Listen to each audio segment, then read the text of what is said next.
ये 0.5 लीटर्स की Coca Cola है और 0.5 लीटर्स की कोका कोला पाकिस्तान में 100 रुपये की मिलती है। 100 रुपये में ये कोक ख़रीद के मैंने इसको यूं बहा दिया और इसलिए बहा रहा हूँ कि इससे इसराइल को नुकसान हो रहा है। वही इसराइल जो इसराइली फोर्सेस की मदद से फ़लस्तीनियों पर मजालिम ढा रहा है। 100 रुपये की कोका कोला 0.5 लीटर्स पानी में बहा के मैं ये सोच रहा हूँ कि मैंने इसराइल का नुकसान किया है। मेरे और बहुत सारे पाकिस्तानी दोस्त इसी तरह की मुहिम्मात का हिस्सा हैं। बहुत सारी प्रोडक्ट्स को बायकॉट कर रहे हैं, पैसों से ख़रीदते हैं, बहा देते हैं, सिंबॉलिकली दिखा रहे हैं। मैकडॉनल्ड्स पाकिस्तान उनमें से एक है। मैकडॉनल्ड्स के बायकॉट की मुहिम भी इस वक्त रूज पे है। सवाल ये है कि इस तरह की प्रोडक्ट्स को बायकॉट करके क्या वाकई हम इसराइल को नुकसान पहुँचा रहे हैं? ये नुकसान पाकिस्तानियों को और पाकिस्तान को हो रहा है। मेरा आज का व्लॉग इसी बारे में है, तो आइए वीडियो को शुरू करता है।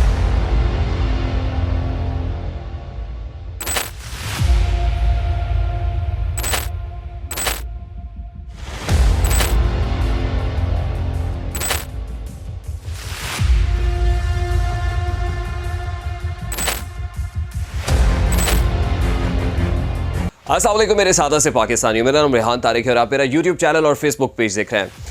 बायकॉट मैकडॉनल्ड्स समेत वो तमाम मसनूआत जिनको इसराइल से मंसूब किया जाता है, उनके बायकॉट की मुहिम सोशल मीडिया पर ज़ोरों शोर से जारी है। और इस मुहिम को वो लोग लीड कर रहे हैं जो मुख्तलिफ शोबाए ज़िंदगी से ताल्लुक़ रखते हैं और मेन स्ट्रीम में हैं, यानी प्रोमिनेंट पर्सनालिटीज़ हैं, वो सेलिब्रिटीज़ हैं। उनका ताल्लुक़ शोबिज़ से हो, न्यूज़ इंडस्ट्री से हो, पॉलिटिक्स से हो, वो सोशल मीडिया के ऊपर इस कैंपेन को लीड करते हुए दिखाई देते हैं। अब आम पाकिस्तानी, जिन्हें मैं सादा सा पाकिस्तानी कहता हूं, वो कंफ्यूज्ड है कि क्या वो इस बायकॉट कैंपेन का हिस्सा बने, क्या उन्हें इन मसनूआत को ख़रीद के इस्तेमाल करना चाहिए या नहीं करना चाहिए। तो इस व्लॉग के अंदर हम आपकी ये दिक्कत दूर करना चाहेंगे, लेकिन इस डिस्क्लेमर के साथ कि आपका अपना ज़ाती बिलीफ है, नज़रिया है, आप किसी चीज़ को बायकॉट करना चाहते हैं, मजम्मत करना चाहते हैं, उसको ख़रीद के इस्तेमाल करना चाहते हैं या नहीं करना चाहते, यह आपका ज़ाती फ़ैसला है। हम सिर्फ क्लैरिटी इसलिए लाना चाहते हैं कि इसको बायकॉट करने से क्या आपका जो डिज़ायर्ड टारगेट है वो अचीव हो रहा है, क्या आप उस मुल्क को नुकसान पहुंचा रहे हैं जिसको नुकसान पहुंचाना चाहते हैं, या फिर आप अपने ही मुल्क को और अपनी ही मईशत को नुकसान पहुंचाने के दर पे हैं। बायकॉट मैकडॉनल्ड्स मुहिम इस कॉन्टेक्स्ट में है कि मैकडॉनल्ड्स की तरफ से इसराइली फोर्सेस को खुराक पहुंचाई गई और इसराइली फोर्सेस इस वक्त फ़लस्तीनियों पर मजालिम ढा रहे हैं। और जाहिर है फ़लस्तीनियों पर ढाए जाने वाले मजालिम पर पूरे मुस्लिम उम्मा इस वक्त लब्बैक कह रही है। तमाम पाकिस्तानी जो मुसलमान हैं वो फ़लस्तीनियों के साथ खड़े हैं और उनके लिए दर्द दिल रखते हैं, उनके कंधे के साथ कंधा मिलाकर खड़ा होना चाहते हैं, इजहार यकजहती करना चाहते हैं, अपनी बिसात भर उनको ये बावर कराना चाहते हैं कि हम मुसलमान पाकिस्तानियों का दिल आपके साथ धड़कता है और हमारे दिल बड़े रंजीदा है, हमारी आंखें अश्कबार हैं, आप पर जो जुल्म सितम के पहाड़ तोड़े जा रहे हैं, बहसियत मुसलमान हम आपके साथ खड़े हुए हैं, हम लब्बैक कहते हैं। और क्यों ना हो, यकीनन होना चाहिए। और ये हमारे जज्बा ईमानी का हिस्सा भी है कि हम जहाँ पर मुसलमान मौजूद हैं उन पर जो जुल्म सितम के पहाड़ तोड़े जा रहे हैं उस पर लब्बैक कहें। और मुझे हकीमुल उम्मत शायर मशरिक़ अल्लामा इकबाल का वो शेर याद आता है कि उख़ुवत इसको कहते हैं, चुभे कांटा जो काबुल में तो हिंदुस्तान का हर पीरो जवां बेताब हो जाए। यानी काबुल में अगर मुसलमान पर कांटा चुभे तो हिंदुस्तान में रहने वाला, सब कॉन्टिनेंट में रहने वाला मुसलमान उस कांटा चुभने की तकलीफ़ को महसूस कर सके। तो आज जो तकलीफ़ फ़लस्तीनियों को है या जिससे वो गुजर रहे हैं, हम पाकिस्तानी मुसलमान भी उस तकलीफ़ को महसूस कर रहे हैं।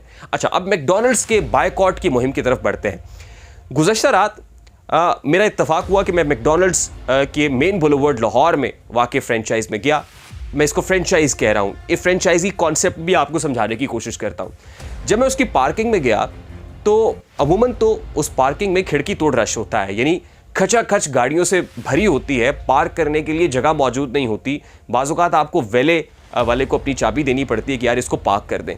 लेकिन कल गैर मामूली अंदाज में मैं देखकर हैरान रह गया कि पार्किंग के अंदर इक्का दुक्का गाड़ियाँ मौजूद थी, पार्किंग खाली थी बिल्कुल, और आप जहाँ चाहते हैं वहाँ गाड़ी पार्क करके आसानी से अंदर जा सकते हैं। अब गाड़ी पार्क करके जब मैं अंदर गया तो अंदर जाके मेरी आंखें खुली की खुली रह गई कि संडे है, इतवार का रोज़ है और मैकडॉनल्ड्स में तो बहुत रश होता है, बैठने को भी जगह नहीं मिलती है। क्यों इतनी लंबी होती है कि बहुत देर बाद आपकी बारी आती है और आप वहाँ से मील रिसीव करते हैं। एक लाइन वो है जो ऑर्डर की लाइन है और दूसरी लाइन वो है जहाँ से आप ऑर्डर रिसीव करते हैं। ना ऑर्डर देने वालों की लाइन के अंदर लोग खड़े हैं, ना ऑर्डर रिसीव करने वालों की लाइन में लोग खड़े हुए हैं। और जो मैकडॉनल्ड्स का स्टाफ है मुरझाए हुए चेहरे लिए हुए एक दूसरे की तरफ देख रहा है।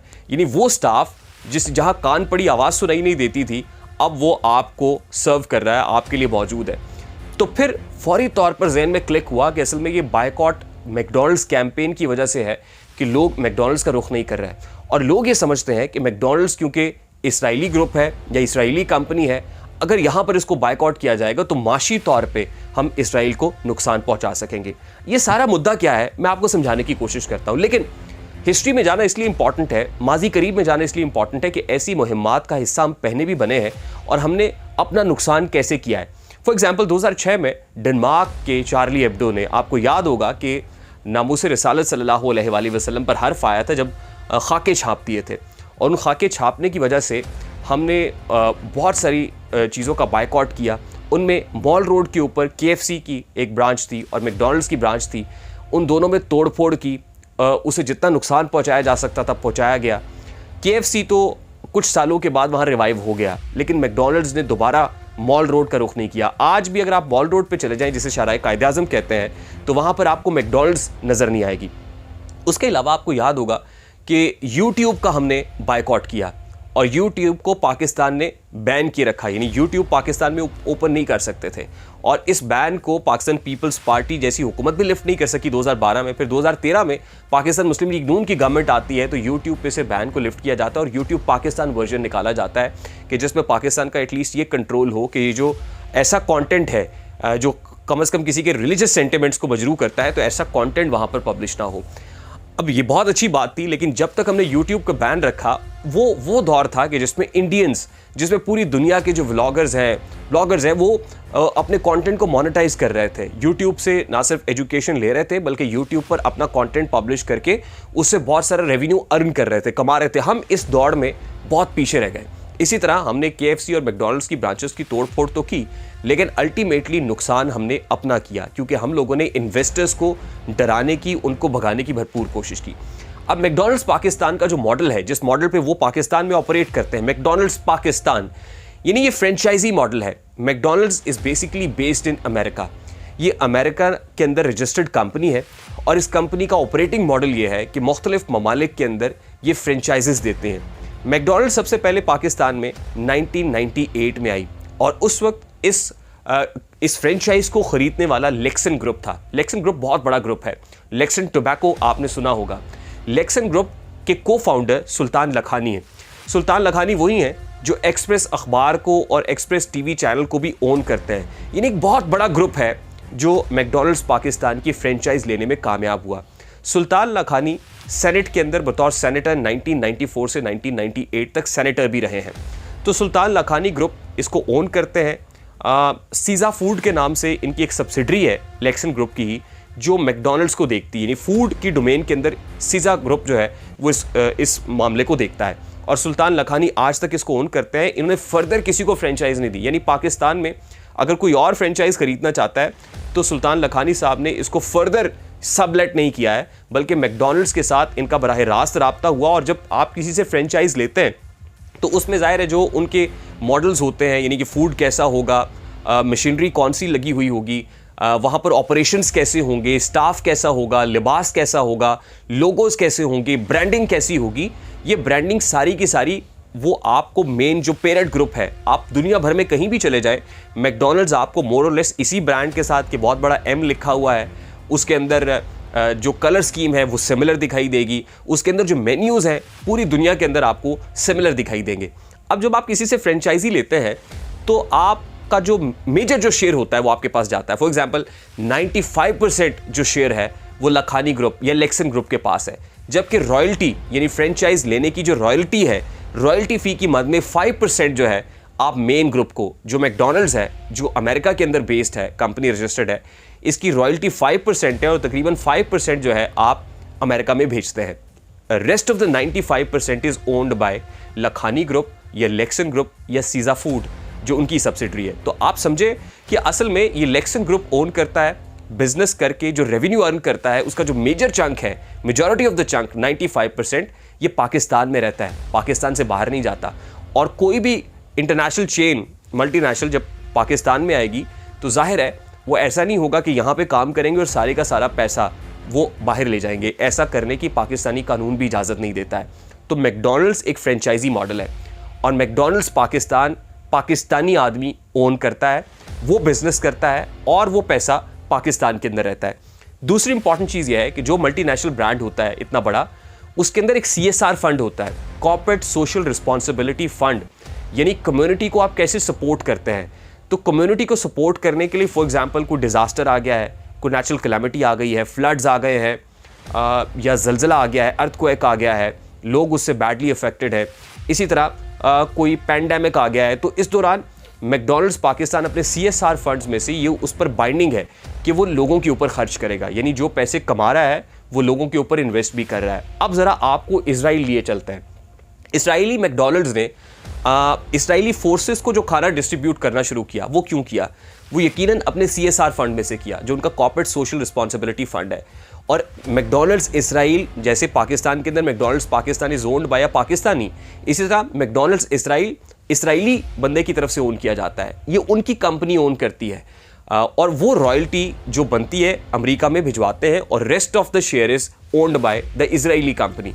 इसलिए जाहिर है उनकी जो कम्युनिटी है उनके CSR के फंड में आती है, वो अपने CSR फंड में से इजरायली फोर्सेस को सपोर्ट करेंगे ना। आप कोई इजरायली है तो किसी फ़लस्तीनी को सपोर्ट नहीं करेगा, किसी पाकिस्तानी को सपोर्ट नहीं करेगा, बल्कि वो इजरायली लोगों को ही सपोर्ट करेगा। तो इस मद में वो अपने लोगों को सपोर्ट कर रहे हैं। भाई वो तो इजरायली कंपनी है, मैकडॉनल्ड्स इसराइल के नाम से खुद कमा रहे हैं, खुद खा रहे हैं, अपने लोगों पर लगा रहे हैं। हम मैकडॉनल्ड्स पाकिस्तान जो हमारा बंदा ओन कर रहा है, हमारा ग्रुप है, बिजनेस हमारे यहाँ है, पैसे हमारे यहाँ है, हमारे लोगों पर उसका CSR फंड कंज्यूम होता है, हम उसको बायकॉट करके बुनियादी तौर पे नुकसान किसको पहुँचा रहे हैं?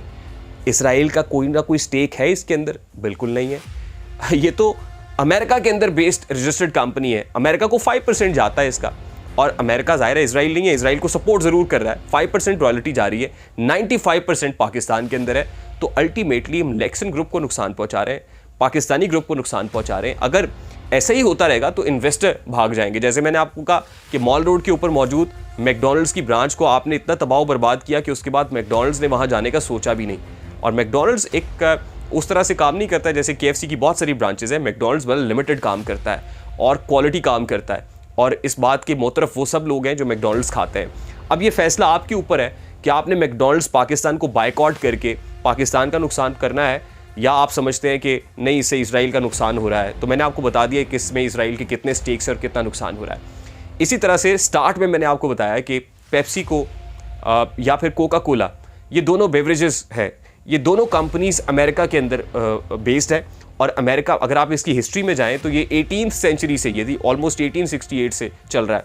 और पेप्सी को जिस वक्त पाकिस्तान आई है तो इट वॉज 1953, तो उस वक्त से पाकिस्तान के अंदर इसके प्लांट्स भी लगे, पाकिस्तानी CEOs काम कर रहे हैं, पेप्सी पाकिस्तान और कोका कोला पाकिस्तान में अपने प्लांट्स हैं, खुद प्रोड्यूस करते हैं बेवरेज, खुद कंज्यूमर्स तक पहुंचाते हैं, रिटेल खुद करते हैं, और इनकी रॉयल्टी अल्टीमेटली वो वैनगार्ड ग्रुप, जैसे पेप्सी है तो इसको वैनगार्ड ग्रुप या ब्लैक रॉक ग्रुप जो है वो बुनियादी तौर पे ओन करता है, वो शेयर होल्डर्स है इसके अंदर। और ये दोनों ग्रुप्स बेस्ड इन अमेरिका है, इनको रॉयल्टी जाती है। Rest of the business is based in Pakistan, इसका revenue is based in Pakistan, और फ़ायदा पाकिस्तानियों को हो रहा है।